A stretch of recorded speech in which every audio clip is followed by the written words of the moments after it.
I count up so much money lately. I count up so much that they hate me. Yeah, I make niggas mad cause they ain't me. Yeah, I been in my bag going crazy. I count up so much money lately. I count up so much that they hate me. Yeah, I make niggas mad cause they ain't me. Yeah, I been in my bag going crazy. Bitch, I'm not. First off, fuck your bitch in the clique you claim. West side when we ride, come equipped with game. You claim to be a player, but I fucked your wife. We bust on bad boys, niggas fuck for life. Plus, Puffy tryna see me weak, hearts I rip. Biggie Smalls and Junior Mafia some more. I think a little higher. I think a little higher.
We are on a reality show from hell.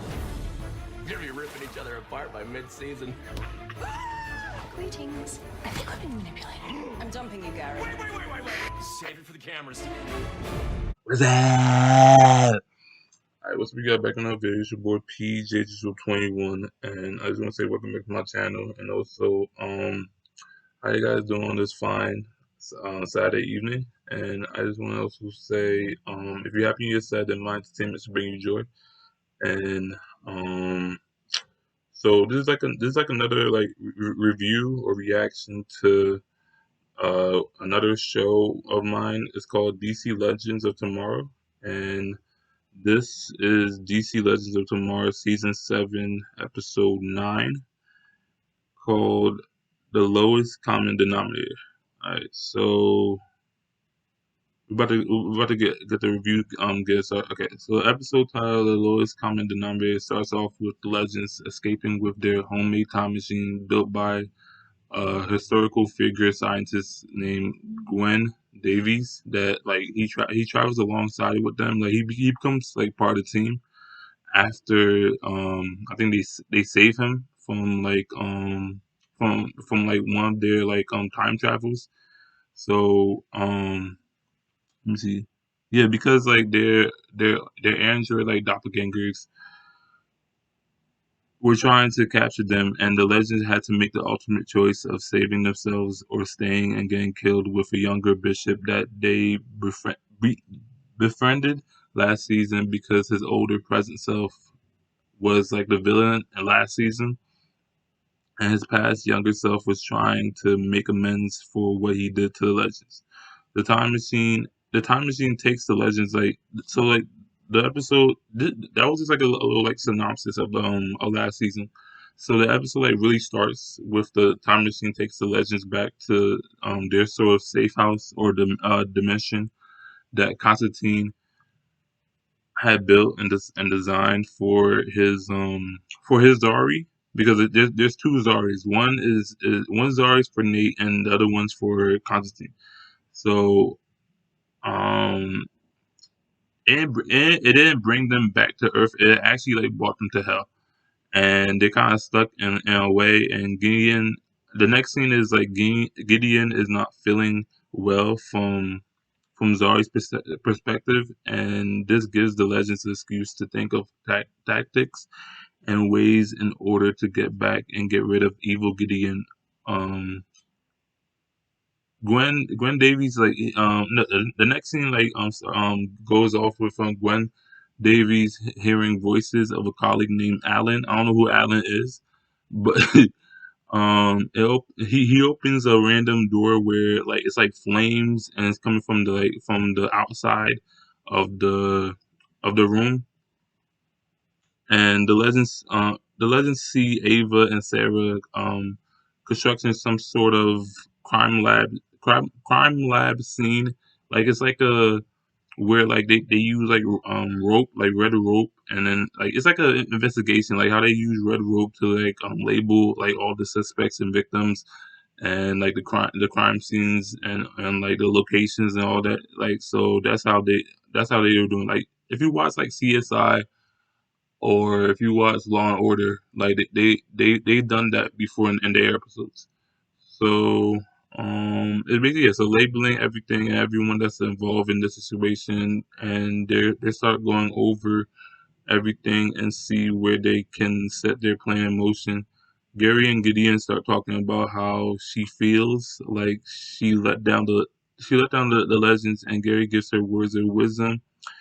And um this takes like a different turn, where like they basically just go at it, and they do the devil's tango on, and then like so basically like they're Gary and Gideon are just like super freaks, to my opinion. The next scene is with Bayrod, Zari's brother, and he's talking to Nate and Zari, and Constantine and Zari about axing out Astra. Yeah, sorry, because like ever since like he hasn't done like any influences, like he hasn't done like any like drugs. Um, what the heck? He has done any drugs. He's able like to now like focus on important things on his mind, like making this relationship official with Astra.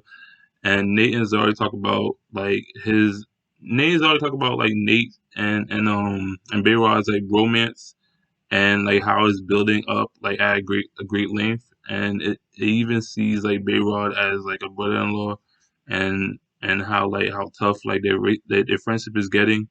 And the next scene is Astra and Spooner, or Esperanza Cruz. Like she has like multiple names, so I'm gonna say Astra and Spooner, and they see Gwen Davies on and Gwen Davies. I keep on saying Gwen Davies is Constantine's like new character on season 7. So like they see him passed out, and he feels like this discomfort being trapped in this dimension like hellhole, and the lights go out, leaving a long lasting blackout. The legends group together with Gwen Davies and decide to split up to see if anything demonic like got out like in their presence. So like when he opened that door, like anything could came in like inside, and like now is like cursing the legends. So yeah, so Nate and Zari check a random room out, and they get red paint on themselves. And it starts to get weird when they try to like change out their clothes, because like they have like red paint now, and it's not his Zari. So it's like a different, it's like Constantine's Zari. It's not his Zari that he had like a close relationship with. So like it becomes weird. And then after that, the legends like start hearing noises coming from upstairs, and before anything else, Astra and Bayrod and Nate and Zari and Constantine and Zari are about to like have a moment, and they stop after Sarah and Ava start to scream when all the legends see Gary and Gideon in the next room doing Devil's Tango. The legends, the legends are weirded out, and the legends quickly put two and two together, and realize that they're being watched and filmed by a curse crew. A curse crew is like a crew that was like that they sold their souls like to like film something authentic, but they could never do that. So like Harris, the villain of this episode, like traps them, and doesn't like let them leave until like they film something authentic. um so let me see. Yeah, so like I have all of this happening, Asha like decides to go back to hell and like talk to Harris and like see if she could like fix this problem. And she tells like the legends like to like not do anything out of order.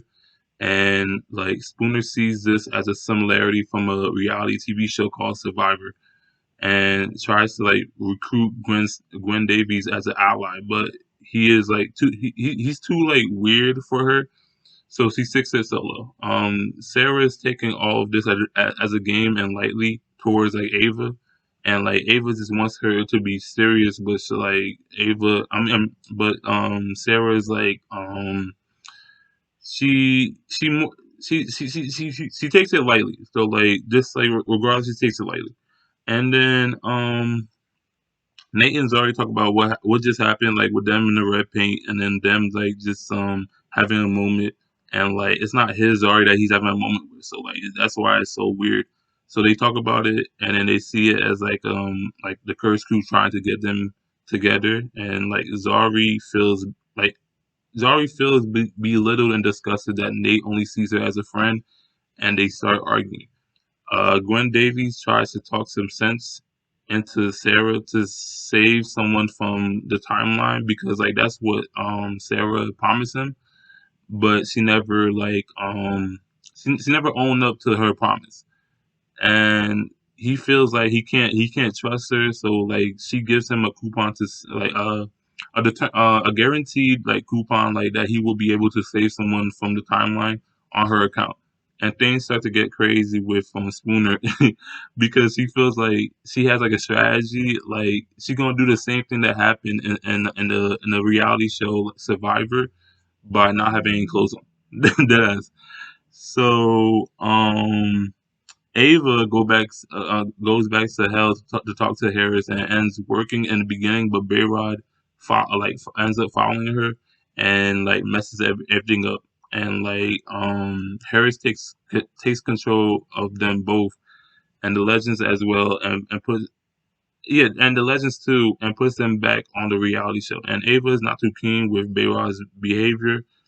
Guinea and Gary have a falling out because Gary mentioned like some commitment statements, and like she gets too nervous and she like gets scared and like she bursts out of the room.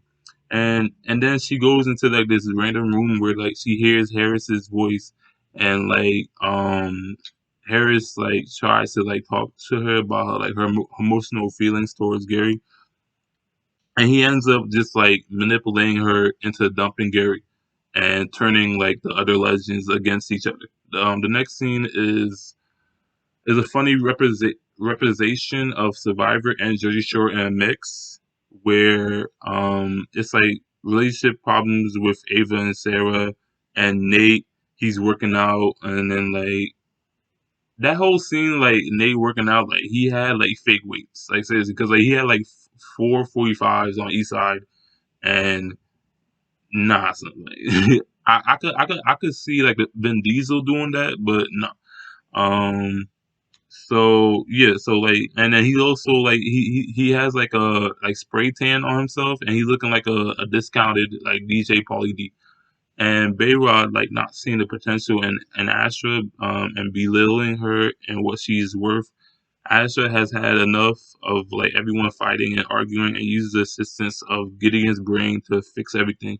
But that plan is put on pause by grieving miserable dump Gary. And Gary like he turns back into his alien form because Gary's not like a typical human. Like he was he was like an alien from the start. So like he's able to like shape shift into a human, and like the legends had to find out like during last minute. So he eats part of the time machine, and the legends chase after him. Bayrod finally becomes like real and like talks about his emotions and like how like he's like the only nigga that like could do that, like talk about like his emotions and like um not be like less than a man, I guess. And then he talks about like how he always like would hide it behind the cameras when they would shoot like his family reality TV shows. I think it was keeping up with the Terrazies, and like he also had the courage to ask Asher out, like finally, and then all that, like all like what Behrad did, like breaks the curse and like breaks the curse crew curse, and the crew and the curse crew like can finally like go home, and then the legends realize what they did was all of their like faults, and they forgive each other. And then the show ends with Gideon like plotting towards destination to save one of Gwen Davies' ancestors by using the time machine once more. But I don't get how Gary ate part of the time machine, and they're able to like to go back in time. And then once like Gideon like plots this course, like they just like start laughing, and then the episode like ends with that. So this was funny because I was laughing a lot like at this episode, like with Nate and how his character was like doing a DJ Paulie D character and doing his original character, and like the other actors and actresses like were funny too. And that whole like Behrad and Asher like relationship like just came out of nowhere. So I'm like, I don't know how like they just started liking each other, and I just didn't see it. Like seriously, that was just like new to me. And also, yeah, like so that was my like review or like slash reaction of DC Legends of Tomorrow season 7 episode 9, lowest common denominator. And the show, the reality show that they were in was the same name as this episode, the lowest common denominator. And yeah, so like let me know in the comment section if you guys watch also like DC Legends of Tomorrow on CW. That's the channel. And don't forget to like, comment, subscribe, repost, share to all social media platforms, and also don't forget to hit the notification bell for future videos and get the merch at get the PJDRIZZLE gang merch at teespring.com/PJDRIZZLE and it's your boy PJDRIZZLE21 signing off, and we are PJDRIZZLE gang.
Bitches.